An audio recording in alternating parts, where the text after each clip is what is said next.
Hello friends, welcome back to our channel. இன்னைக்கு நம்ம என்ன வீடியோ பார்க்க போறோம்னு பாத்தீங்கன்னா Korean cabbage kimchi எப்படி செய்யறதுன்னு தான் பார்க்க போறோம். இந்த cabbage kimchi நான் எப்படி செஞ்சேன்றதை வாங்க இன்னைக்கு வீடியோக்குள்ள போய் பார்க்கலாம். kimchi செய்யறதுக்கு நான் இந்தியன் cabbage எடுத்துர்க்கேன். இந்த cabbageோட ஹார்டான பகுதியை வந்து இந்த மாதிரி நம்ம கட் பண்ணி எடுத்துடலாம். எடுத்தாச்சு. இப்போ வந்து இது நம்ம ஒரு அளவுக்கு வந்து பெருசா இருக்க மாதிரி கட் பண்ணிக்கோங்க. இப்போ வந்து கட் பண்ணியாச்சு. கேபேஜோட ஒவ்வொரு லீஃபே வந்து இந்த மாதிரி நான் எடுத்து ஒரு பவுலில் வந்து வச்சிடுறேன். இதே மாதிரி வந்து பிரிச்சிடலாம். எல்லா லீஃபையும் நம்ம வந்து பிரித்து எடுத்தாச்சு. இல்லை நம்ம ஒரு டேபிள் ஸ்பூன் அளவுக்கு சால்ட் ஆட் பண்ணிவிட்டு அதில் நம்ம தண்ணி ஊற்றிட்டு இதை நம்ம வந்து கழுவி எடுத்துடலாம். கழுவினதுக்கப்புறமா அந்த தண்ணியை வந்து ஊற்றிடுங்க. இப்போ வந்து இதில் மறுபடியும் ஒரு டேபிள் ஸ்பூன் அளவுக்கு சால்ட் சேர்த்துட்டு வந்து நம்ம கேபேஜ் முழுகிற அளவுக்கு வந்து தண்ணி ஊற்றிட்டு இது ஒரு ½ hour அளவுக்கு வந்து நம்ம இது ஊற வச்சு எடுத்துடலாம். கேபேஜ் வந்து நல்லா ஊறட்டும். அதுக்குள்ளே வந்து நம்ம பேஸ்ட் ரெடி பண்ணிக்கலாம். அதுக்கு வந்து ஒரு வெங்காயத்தை வந்து இந்த மாதிரி நான் வந்து ஸ்லைஸ் பண்ணி வச்சுருக்கேன். 5-6 பல் பூண்டு, அதுக்கப்புறம் 2 இன்ச்சு இஞ்சி வந்து இந்த மாதிரி நான் நறுக்கி வச்சுருக்கேன். இது எல்லாத்தையும் அரைக்க போகிறோம். அதனால இந்த மாதிரி மிக்ஸி ஜாரில் நம்ம ட்ரான்ஸ்ஃபர் பண்ணிடலாம். இது எல்லாத்தையும் சேர்த்து அரைச்சாச்சு. நல்லா ஃபைன் பேஸ்ட்டாக வந்து அரைச்சி எடுத்துருங்க. நெக்ஸ்ட் நம்ம வந்து ரைஸ் ஃப்ளார் பேஸ்ட் தான் செய்ய போகிறோம். அதுக்கு இந்த மாதிரி ஒரு பேனை ஹீட் பண்ணி வச்சுருக்கேன். பேன் வந்து ஹீட் ஆனதுக்கப்புறம் வந்து நம்ம 1 கப் அளவுக்கு தண்ணி ஆட் பண்ணிடலாம்.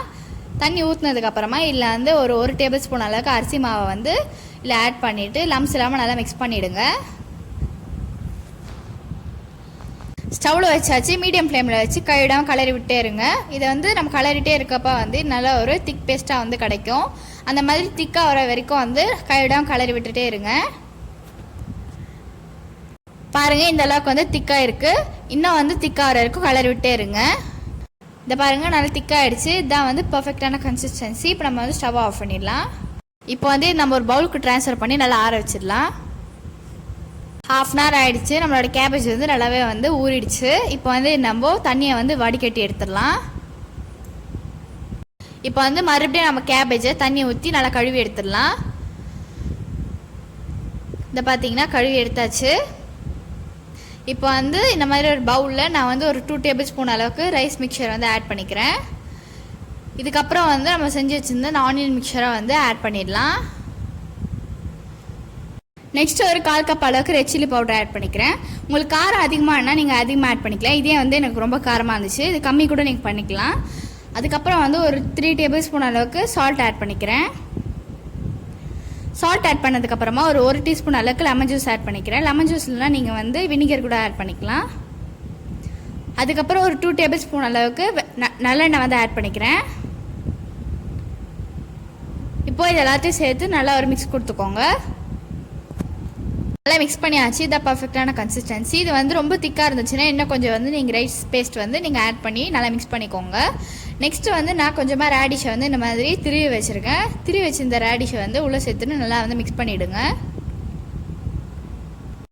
கேபேஜை இந்த பேஸ்ட்டில் வந்து நம்ம ஆட் பண்ணிடலாம். ஆட் பண்ணதுக்கப்புறமா வந்து நம்ம நல்லா மிக்ஸ் பண்ணிடலாம். நம்ம கையில் யூஸ் பண்ணுறப்ப வந்து நீங்கள் க்ளவுஸ் யூஸ் பண்ணி செஞ்சுக்கோங்க. இல்லை வந்து கை ரொம்ப எரிய ஆரம்பிச்சிடும். இல்லை டீஸ்பூனில் கூட வந்து நீங்கள் கலரிடலாம். இது வந்து கேபேஜ் முழுக்க வந்து இந்த பேஸ்ட் படுற அளவுக்கு வந்து நீங்கள் நல்லா கலரி விட்டுட்டே இருங்க. கேபேஜ் எல்லாமே வந்து நல்லா பேஸ்ட்டில் மிக்ஸ் ஆகிருக்கு.